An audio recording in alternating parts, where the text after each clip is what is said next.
बच्चों ये बोर्ड पे ना एक वर्ड दिखाई दे रहा है कंसिस्टेंसी। आपको ये जो वर्ड है ना कंसिस्टेंसी, ये सबसे पावरफुल वर्ड है। कंसिस्टेंट आप कोई भी चीज करिए उसका इफेक्ट जरूर दिखेगा, 100% दिखेगा। आपने बचपन में भी सुना होगा, करत करत अभ्यास के जड़मति होत सुजान, रसरी आवत जाते सिल पर परत निशान। कि अभ्यास करते करते क्या होता है, करत करत अभ्यास के जड़मति होत सुजान, जड़मति भी क्या हो जाता है, एक बुद्धिशाली व्यक्ति बन जाता है। रसरी आवत जाते, रसरी कितनी मुलायम होती है, रस्सी जो होती है बहुत मुलायम होती है, लेकिन वो बार बार घिसती रहती है पत्थर पे, तो पत्थर पे निशान छोड़ देती है। सेम बार बार करने का जो रिपीटिशन करने का जो कंसिस्टेंट रहने का जो इफेक्ट है, उसका इफेक्ट कोई भी नलीफाई नहीं कर सकता। जैसे एक एग्जांपल मैं आपको एक कहानी सुनाता हूं। कहानी में क्या है कि दो आदमी थे। एक जो आदमी है वो भगवान को बहुत मानता था, बहुत पूजा पाठ करता था और रोज जाके मंदिर में प्रसाद चढ़ाता था, पूजा करना सब कुछ। दूसरा आदमी क्या था, वो बिल्कुल अपोजिट था इसका। रोज जाता था मंदिर में, दो चार भगवान को खरी खोटी सुना के चला जाता था। अब भगवान को भी बहुत गुस्सा आता होगा कि भाई ये आदमी क्या है, रोज आता है और कुछ ना कुछ सुना के चला जाता है। क्योंकि तारीफ तो हर एक को अच्छी लगती है, हर इंसान को सिर्फ तारीफ अच्छी लगती है, भगवान को भी तारीफ अच्छी लगती होगी। अब क्या हुआ कि एक दिन बहुत बरसात हुई, और इतनी बरसात हुई कि जो पूरा शहर था वो फ्लडेड हो गया, पूरा शहर डूब गया। मंदिर में जाने के लिए रास्ता नहीं है, सारा शहर डूबा हुआ था। अब क्या हुआ कि जो रोज पूजा पाठ करते थे पुजारी जी, बहुत धार्मिक थे, बहुत कुछ था, वो नहीं गए। बोले कि रोज ही तो करता हूं, एक दिन नहीं करूंगा तो क्या हो जाएगा, कुछ नहीं होगा, तो आज छोड़ देता हूं, मैं आज नहीं जाता, पानी भरा हुआ है। वो नहीं गए।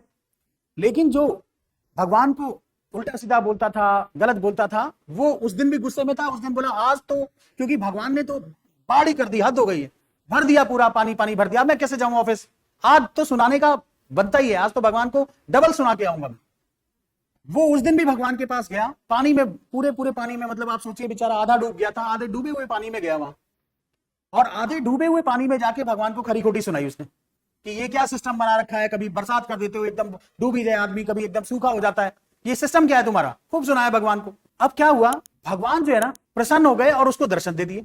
उसने जाके फिर बाबा को एक दिन बताया कि भगवान, वो जो दूसरा था पुजारी, भगवान ने मुझे दर्शन दिए, और उस दिन दर्शन दिए। रीजन क्या था, तो वो जो पुजारी था उसने भगवान से पूछा कि भगवान ऐसा क्यों, मैं तो तुम्हारा बहुत बड़ा भक्त हूं, रोज पूजा करता हूं, तारीफ करता हूं, सब कुछ करता हूं, और फिर आपने मुझे दर्शन नहीं दिए, इसको दर्शन दे दिए। तो भगवान ने क्या बोला कि तू जो है किसी दिन छोड़ देता है कि मैं रोज पूजा करता हूं, फिर बीच में छोड़ देता है, एक दो दिन नहीं आता, कोई बात नहीं, लेकिन ये जो इंसान है ये कंसिस्टेंट रहा है अपने काम में।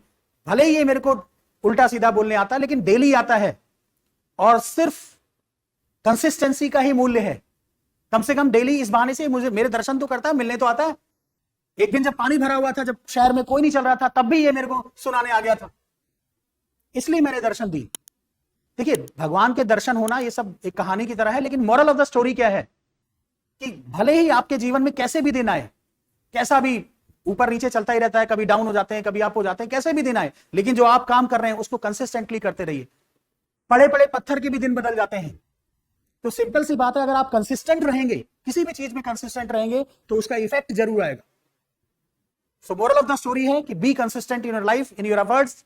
ठीक है, जो भी एफर्ट्स कर रहे हैं उसमें कंसिस्टेंटली करते रहिए। हो सकता है 1 साल में नहीं आए, 2 साल में नहीं आए, 3 साल में नहीं आए, 4 साल में नहीं आए, 5 साल में नहीं आए, 6 साल में नहीं आए, 7 साल में नहीं आए, लेकिन आना है, उसे निश्चित है, क्योंकि आप उसके पीछे जिद से पड़े हुए हैं, और क्योंकि आपकी जिद है तो होना ही है वो।